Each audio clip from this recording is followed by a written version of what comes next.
بسم اللہ الرحمن الرحیم۔ السلام علیکم ورحمۃ اللہ وبرکاتہ۔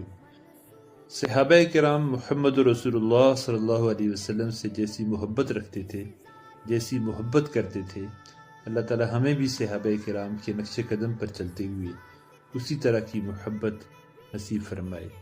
ایک صحابی ہیں ذوالیدین کے نام سے ان نے شہرت پائی ہے۔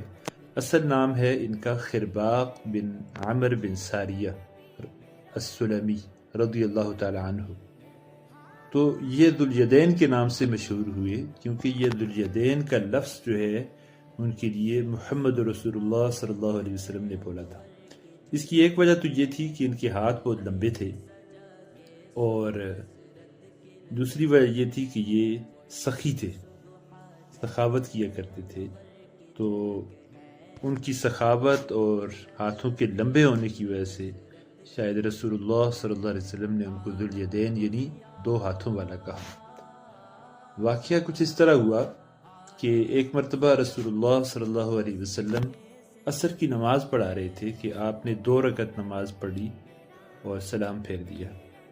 تو کسی صحابی نے جرأت نہیں کی کہ وہ آپ کے سامنے بولتا، لیکن خرباق بن عمر بن ساریہ السلمی رضی اللہ تعالیٰ عنہ اٹھے اور جا کے رسول اللہ صلی اللہ علیہ وسلم سے کہا کہ کیا آپ نے قصر نماز پڑھائی ہے؟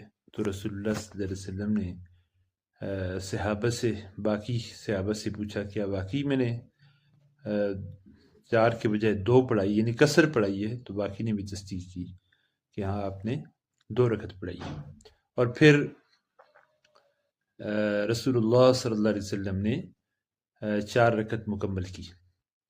تو اس کے بعد ان کو رسول اللہ صلی اللہ علیہ وسلم نے ذوالیدین کا لقب دیا اور پھر اسی نام سے یہ مشہور ہوئے۔